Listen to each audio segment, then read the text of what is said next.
बिस्मिल्लाहिर्रहमानिर्रहीम। शुरू करती हूँ अल्लाह ताला के पाक नाम से जो बड़ा मेहरबान निहायत रहम करने वाला है। अस्सलाम वालेकुम माय यूट्यूब फैमिली, कैसे हैं आप सब? उम्मीद करती हूँ आप सब खैरियत से होंगे। अल्हम्दुलिल्लाह मैं भी खैरियत से हूँ। आज मैंने अपनी ब्लॉग का आगाज़ प्यारी सी सुबह से किया है और नाश्ता मैंने कर लिया था और उसके बाद पूरे घर की अच्छी तरह सफाई की और पूरे घर को अच्छी तरह धो लिया है। डस्टिंग वगैरह भी मैंने कर ली है। माशाल्लाह से तमाम काम कंप्लीट हो गया है। अब चलते हैं किचन में।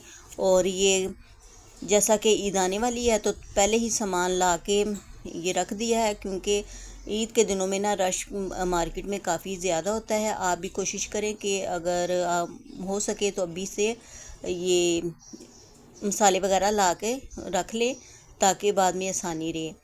और अभी मैं तमाम चीज़ों को इनकी जगह पे रखूँगी, डिब्बों में डालूँगी और मसाले भी इनके निकाल कर तो मसाला बॉक्स में डालूँगी।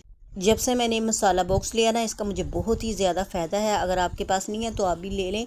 इस तरह तमाम मसाले एक ही बॉक्स में मिल जाते हैं। जब हम हंडिया पकाते हैं तो जल्दी जल्दी सारे मसाले डाल लेते हैं, वरना तो मैं डिबिया ही ढूंढती रह जाती थी कि नमक किस में है, मिर्ची किस में है, ज़ीरा किस में है।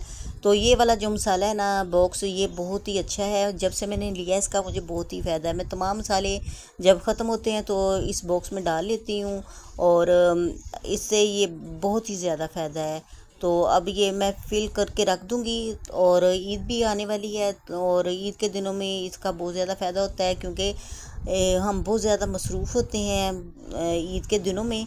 तो मसाले हमें जब एक ही जगह से मिल जाएंगे ना तो खाना पकाने में बड़ी ही आसानी होगी। तो अब अभी मैंने बर्तन भी धोने हैं और ये सारे मसाले वगैरह चीज़ें भी समेटनी है, तो मैंने कहा उससे पहले हंडिया भी रख लेती हूँ कि ताकि जब ये मैं काम कर रही होंगी तो उतनी देर में ये हंडिया भी पक जाए ताकि खाना भी टाइम पे पक जाए। तो इस तरह काफ़ी टाइम की भी बचत जो हो जाती है और खाना भी आराम से पक जाता है। और आज मैं बना रही हूँ सफ़ेद लोबिया। और सफ़ेद लोबिया को मैंने सुबह उठते ही पानी में भिगो लिया था। तो अब इसमें हम शामिल कर रहे हैं टमाटर, प्याज, लहसुन, अदरक और तमाम मसाला जात, जिसमें नमक, मिर्च, ज़ीरा, कुटी मिर्च, पीसी मिर्च, हल्दी और जो भी आपकी पसंद के मसाले हैं वो सारे एक ही दफ़ा इसमें डाल के इसमें थोड़ा सा पानी डालेंगे और प्रेशर बंद करके रख देंगे। और टमाटर भी मैंने इसमें शामिल कर लिए हैं। तो जितनी देर में ये पकेगा उतनी देर में मेरे बर्तन पड़े हुए हैं वो भी धो लूँगी और ये चीज़ें भी इनकी जगह पे रख दूँगी। और मसाले वगैरह जो बच जाएंगे उससे मैं एक डिब्बा बनाया हुआ है उसमें डाल दूँगी। इस डिब्बे का भी बहुत ही फ़ायदा है। जब मसाले ख़त्म होते हैं ना तो मैं उसमें से देख लेती हूँ कौन सा मसाला है और कौन सा नहीं है। जब नया मसाला लेने जाते हैं तो वो ये दालों वाला भी मैंने एक डिब्बा बना लिया है और मसालों वाला भी। तो फिर मैं चेक कर लेती हूँ कौन से मसाले हैं कौन से नहीं हैं, फिर वही वाले ले आती हूँ। ज़्यादा मसाले नहीं लाते, क्योंकि इस तरह पैसे भी ज़ाया होता है और चीज़ें भी बड़ी बड़ी पुरानी हो जाती हैं, उनका इतना जायका नहीं आता। और ज़्यादा ज़्यादा चीज़ें ख़रीद कर रखने का भी कोई फ़ायदा नहीं होता। तो इसलिए हमेशा जब आप शॉपिंग करने जाएं ना तो पहले अपनी किचन की चीज़ें देख लें, जो चीज़ें ज़रूरत की हैं बस वही अपनी लिस्ट में लिखें। इधर मैंने लोबिया हमारा तैयार हो गया था। टमाटर को मैंने निकाल दिया था उसका छिलका और अच्छी तरह मैश कर लिया था। और थोड़ा सा मैंने लोबिया निकाल लिया था क्योंकि मुझे कुछ थोड़ा सा लोबिया ऑयल के बगैर चाहिए था। अब बाकी को मैं ये बघाड़ लगा लूँगी। अगर आप बघाड़ नहीं लगाना चाहते तो इसमें ना थोड़ा सा ऑयल डालकर इसको अच्छी तरह भूनें और फिर इसमें पानी डालकर थोड़ा सा ग्रेवी के लिए तैयार कर लें। मैंने बघाड़ लगा लिया। इस तरह भी ये बहुत ही मज़े का बनता है। अब जी रोटियां भी मैंने बना ली थी और खाना पकाते पकाते 2 बज गए थे।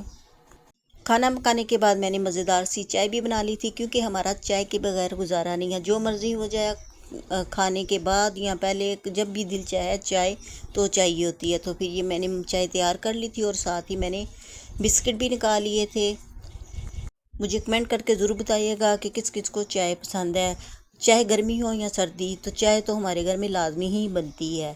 तो उसके बाद मैंने नमाज ज़ोहर का टाइम हो गया था, नमाज अदा की। और फिर क्योंकि सारे काम के साथ साथ नमाज भी बहुत ज़रूरी है। अक्सर हम ऐसा करते हैं कि अभी नमाज़ पढ़ लेंगे, अभी नमाज़ पढ़ लेंगे, इस तरह करते करते टाइम गुजर जाता है।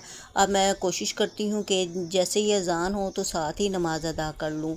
तो नमाज़ मैंने पढ़ ली थी और शुक्र अल्हम्दुलिल्लाह अब 3 बज गए थे। तो मैंने ये लोबिया निकाला है, उसमें थोड़ा सा नींबू डाला है और इससे नींबू डालने से भी ना इसका जायका बड़ा ही अच्छा हो जाता है। खाना मैंने खा लिया था और मैं अपनी चाय लेके आ गई थी कमरे में। अब बैठ के आराम से चाय पीऊँगी और थोड़ा सा रेस्ट करूँगी। और मेरी प्यारी सी यूट्यूब फैमिली छोटी सी है अभी, तो इंशाल्लाह आस्ता आस्ता बड़ी भी हो जाएगी। आप सबका मैं शुक्रिया अदा करती हूँ कि आप सब अपना कीमती वक्त निकालते हैं और मेरी वीडियो वॉच करते हैं। आपका मैं तहे दिल से शुक्रिया अदा करती हूँ। अब जी बारी आती है हमारे बबलू को नहलाने की। इसको मैंने पकड़ा और बड़ी ही मुश्किल से इसको मैंने काबू करके इसको नहलाया है और फिर इसको मैंने थोड़ी देर धूप में रखा। मैंने कहा ये धूप में ये खुश्क हो जाए, लेकिन उधर धूप थोड़ी सी तेज़ थी और मुझे भी गर्मी लग रही थी। मैंने कहा ये तो बड़ी ही मुश्किल हो गई है। अगर मैंने इसको छोड़ा तो इधर उधर बैठेगा तो गंदा हो जाएगा। फिर मुझे याद आया कि हेयर ड्रायर से ना इसके ना मैं बाल खुश्क कर लेती हूँ। फिर मैं इसे लेके आई हूँ अंदर और हेयर ड्रायर से इसके सारे मैंने बाल खुश्क कर लिए। देखिए कितना प्यारा ये लग रहा है नहा धो कर। काफ़ी ज़्यादा दिन हो गए थे, मैं रोज़ सोचती थी कि इसको पकड़ के नहलाऊंगी, लेकिन मैं घर के कामों में इतनी मसरूफ़ थी कि इसको नहला नहीं सकी। तो आज मैंने स्पेशल इसको नहलाने के लिए टाइम निकाला है। अब बारी आती है नमाज असर की। नमाज असर अदा की है और नमाज असर अदा करने के बाद मैं थोड़ा सा कुरान पाक ज़रूर पढ़ती हूँ और कोशिश करती हूँ कि थोड़ा सा तर्जुमे के साथ भी पढ़ लूँ। तो अब चले, मेरा व्लॉग यहीं तक था। अगर आपको आज का मेरा व्लॉग पसंद आए, लाइक कीजिएगा, शेयर कीजिएगा, सब्सक्राइब कीजिएगा और अपने फ्रेंड एंड फैमिली में ज़्यादा से ज़्यादा शेयर कीजिएगा और मेरी भरपूर सपोर्ट कीजिएगा। और कुरान पाक को हमेशा कोशिश करनी चाहिए कि तर्जुमे के साथ पढ़ा जाए, ताकि हमें समझ आए कि इसमें अल्लाह ताला ने हमारे लिए क्या अहकामात रखे हैं, ताकि हम उस पर अमल करें और अपनी ज़िंदगी को आसान बनाएं। चलें, अल्लाह हाफिज़।